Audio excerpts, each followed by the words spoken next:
This is the Al-Maida Initiative, conversation without compromise. In an ideal world, we want to operate entirely through persuasion, not coercion, right? Yeah. I think coercion exists because the world is fundamentally broken.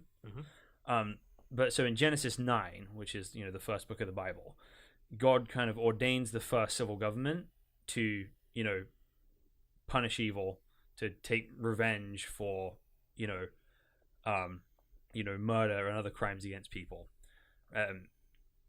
and that's sort of a state activity, right? So I fundamentally believe that the state is a gift from God to do a specific job, which is to protect people's safety and to and to kind of enforce contracts and to avenge evil. So in the New Testament, it sort of says the same thing: obey the civil authorities, because there is no authority that is not from God, and the civil magistrate is there to be God's servant, to punish evil and to terrorize evil. Right? That's kind of what the state's for. Okay. Right. So I believe that a military and a police force are legitimate forms of what the state is there to do. Now, there's very specific parameters for that, right? That's supposed to be, I think part of the problem with the kind of current police forces is all trying to do preventative, justice. There's patrols, there's searching people's cars, that sort of stuff, rather than responding to problems like a fire service or something. Yeah. Right. That's I prefer something like that. And I believe military should be for defense, not for doing regime changes in Libya. Yeah. Right. There's a specific parameters for that. But so the state it has its authority from God himself, but that's not an unlimited authority to do whatever it wants. Yeah. So the question becomes, right, how do you deal with a state when it kind of heads out of line? So if you look at the early Christians under the Roman state, they become severely persecuted for about 280 years, right, with varying degrees of it, right, where their property is seized, they're kind of kicked out of prominent positions, they're forced to live underground, their stuff is confiscated, their books are burned, and they took over the Roman Empire without ever firing a shot or picking up a sword, right? It was all through persuasion, not through coercion. And I believe that's how private citizens are supposed to change things, ultimately, through persuasion, not coercion. So I don't believe it is the job of normal citizens to take up the sword and overthrow an evil government. And I think if you look throughout history, that always goes wrong.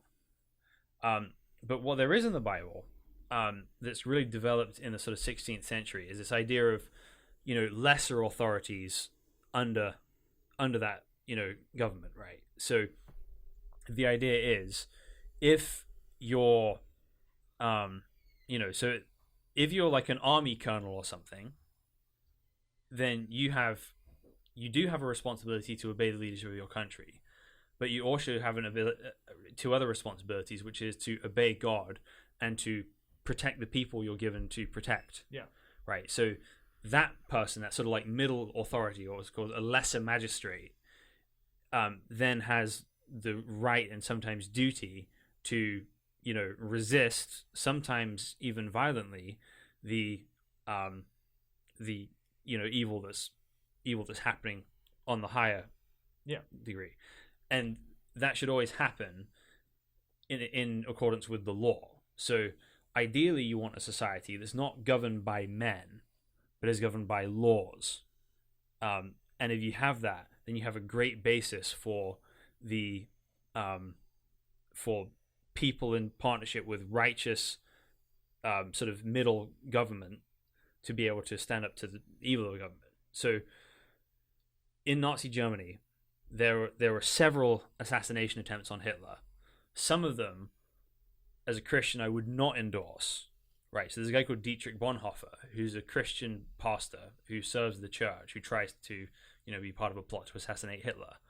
I don't think that's his business.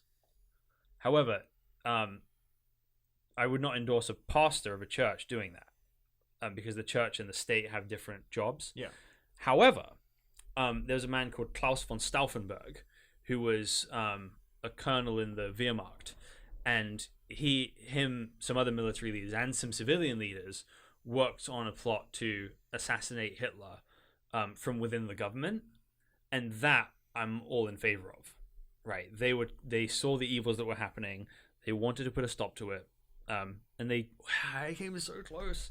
There's a good movie about it actually, called Valkyrie.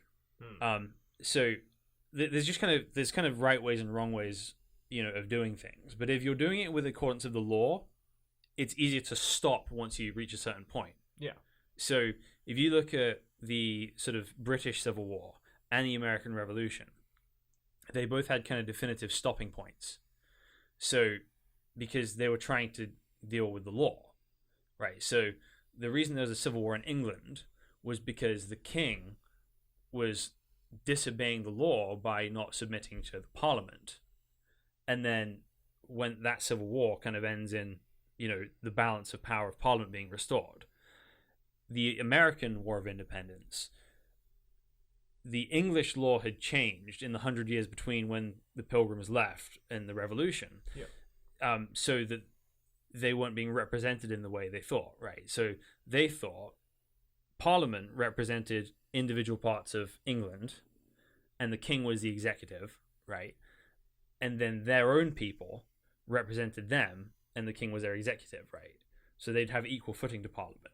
But over time, Parliament's authority grows, so they see themselves having authority over the colonists, right, rather than them representing themselves. Mm-hmm. And so they're trying to restore what's happening. So when the Revolutionary War started, the Americans were very determined not to fire the first shot, because they didn't just want to randomly take up arms against the government. Whereas, and so that led to, a very stable society after that. Whereas if you look at the French Revolution, it's a widespread movement, people picking up arms against the government, getting rid of the king, and, well, they got an emperor instead, right? And the French Empire went and caused all sorts of havoc. So, ultimately, the reason this is possible is because there's a separation between, religion and civil government. Now, it's not a total separation, right? But they have different jobs to do.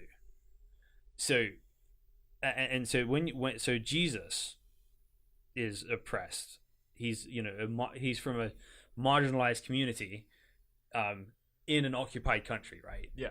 So he doesn't have cultural power, nor does he have political power. And when he's being taken away to be arrested, one of his disciples, Peter, takes out his sword, cuts off the ear of the servant of the guy that's arresting him. And Jesus says, "Put your sword back in its place. Those who live by the sword will die by the sword." And then when he's under trial from the Roman governor says, "Are you a king?" And he says, if my kingdom is not of this world. If it were, my disciples would pick up swords and they would be fighting. But my kingdom is not from the world. So the idea is that God and what's right advances not through coercion, but through persuasion, right? And that is the key to changing any society for the better. Whereas violence usually only begets more violence, unless it's done in a very limited scope of, very limited scope of things. So, my concern is when I hear people talking about, okay, well, taking apart someone's house or, punching, fascists, it is that you just start that cycle, right? And once you start playing that game, it's very, very difficult to stop playing that game.